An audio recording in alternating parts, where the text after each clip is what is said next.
একটা আইপিএল দেন তো, যার জন্য নেবেন তার বয়স কত? আপনি কেন এত কথা জিজ্ঞাসা করতেছেন?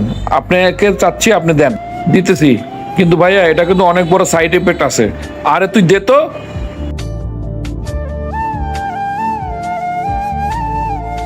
ওই লোকটা বলছিল যে ওই ওষুধে নাকি সাইড এফেক্ট আছে।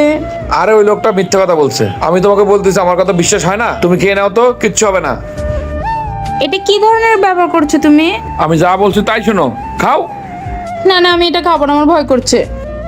আমার লাইফে আমি আর কোনো প্রবলেম চাচ্ছি না। যদি বাচ্চা হয়ে যায় তুমি আমার কাছে কিন্তু আসবে না, এটার কোনো দায়িত্ব নিতে পারবো না, পরে আমাকে কিছু বলতে পারবা না। না না প্লিজ, আমি বাসায় যাবো প্লিজ। আরে খানা। না না না, আমি খাবো না, প্লিজ ছাড়ো। ছেড়ে দে ওকে। তুই যদি এই মেয়েটির গায়ে হাত দেস তাহলে আমার চাইতে খারাপ আর কেউ হবে না। এটা আমাদের দুজনের ব্যাপার। তুমি কেন মাঝখানে আমাদের সাথে কথা বলতেছো? ও যেহেতু খেতে যাচ্ছে না, তাহলে ওকে কেন জোর করে খাওয়াচ্ছিস? ও যদি প্রেগনেন্ট হয়ে যায় তাহলে তুই বাচ্চার দায়িত্ব নিবি? তুই যে ওকে ওষুধ খাওয়াই দিবি, সারা জীবন ও যে কত কষ্ট হবে তুই জানিস? তুই যদি কোনো জিনিসের দায়িত্বই নিতে পারবি না তাহলে যে জিনিস করিস কেন?